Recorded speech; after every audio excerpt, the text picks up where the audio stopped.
Back for more postgame here on the Kings Broadcast Network. Jordan Kiss with assistant coach Michael McNiven. A 5-2 loss to the Cranbrook Bucks today.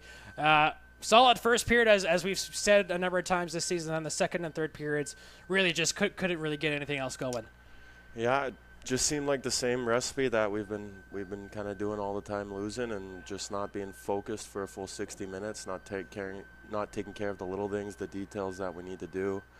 We were hitting everything in the first period. We were making plays, we were getting chances, and it's they score one, they score two, and then all of a sudden all the momentum's gone.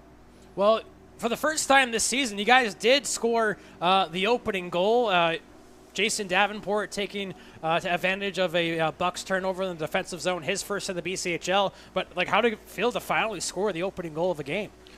Yeah, in the moment, I think everyone was pretty juiced up. Everyone was really excited, and we kind of got some momentum, and we kept going with it. And, like I said, when one goes in, another one goes in, and all the momentum is gone after that. So. And it seemed like in the first period, the forecheck was strong play. You go back to that second goal, Brendan Giles again forcing another turnover, and then Belzile goes tomorrow and in. And again, it's a 2-0 lead, but it's the first time the Kings have been up by that margin that early in the game. Yeah, I think the recipe to that success is to keep playing the same way. I think we tend to get away from it sometimes when the momentum goes away, like I said. So I think maintaining a full 60 minutes there and, great play by Morrow and Giles and them on that line, on that goal. And, but one nice goal isn't enough. You got to win the game at the end of the day. Well, that first Bucks goal off the skate, off Lamberti, and I know we've seen it a lot this year. I've never seen so many goals go off skates into the back of the Kings net. There's been a season's worth already, and I know from your perspective that's got to be just frustrating. Just it just keeps happening. Yeah, kind of ran into the same problem last week. With Arnold's goal, he kind of, I guess he bumped the goalie a little bit. I mean, for me, it wasn't much of a goalie interference, but on this one today, the kick towards the net, you can call that, as well as when the player ran our goalie over right after that. And it could be a question whether the puck was in the net or not at that time. I thought maybe a goalie interference could have been called, but we didn't get the calls we needed. Well, we go to the second period. Bucks make it 2-2, but then you find yourselves on a 5-on-3 with the chance to get back in front, and you guys really just couldn't take advantage of that 5-on-3. You give credits to the Bucks for their 3-man penalty kill, but it was an opportunity wasted there. Yeah, definitely wasn't the power play that we wanted, and it's definitely not what we've been writing up in practice. I think the guys need to bear down on those moments and capitalize on those opportunities, and I think that's, at the end of the day, special teams is a big part of the game, and I think that's what we're lacking right now.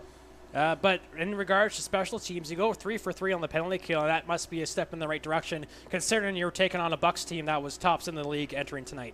Yeah, 3 for 3 on the PK. It's definitely a change from where we've been in the past games, and I think that's definitely a positive we can build off of here. I think now we need to just start scoring on that power play and keep that PK rolling, and things will take care of itself.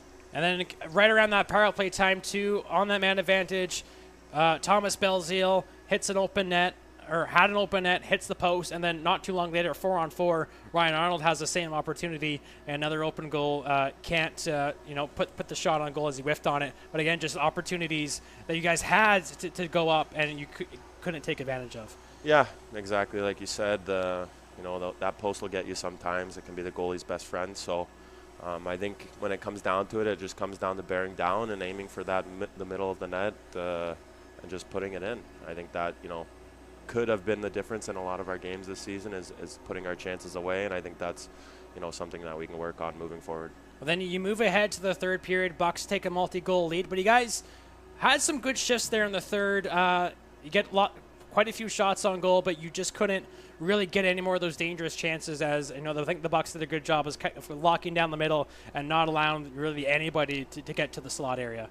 Yeah, they kept us on the outside and made our chances very limited. We did have a few, but like I said, I think bearing down and executing is a big thing in hockey, and it's something we need to learn to do now down the road. And you mentioned earlier, it's kind of the same recipe as what we've been seeing. What's the magic ingredient to maybe help change this recipe into something a little more spectacular?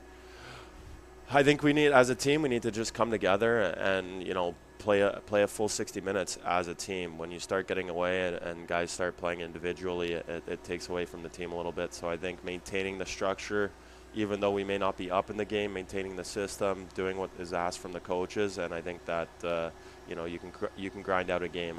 You know, it was a 2-goal lead, I believe, but you know, one shot makes a difference. Once one goes in, then 2 go in, and before you know it, you're back in that game. And you know, 2 goals is the toughest lead in hockey to hold. I know it was 3 at the end there, but I think if we keep our foot on the gas for a full 60, like we've been saying over and over again, I think you know, things will turn around.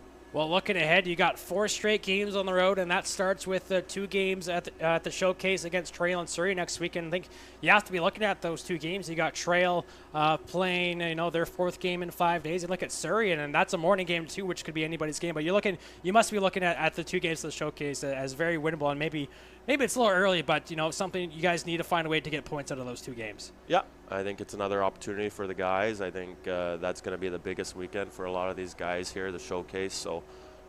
You know, there's going to be a lot of people there watching and a lot of people interested, so I think we got to be ready to play our best hockey at that point in time. Well, Kings back in action Tuesday at 1 o'clock from the Abbotsford Centre as they take on the Trail Smoke Eaters at the BCHL Showcase. Michael, thanks for your time for postgame. We'll talk to you again soon. Thank you.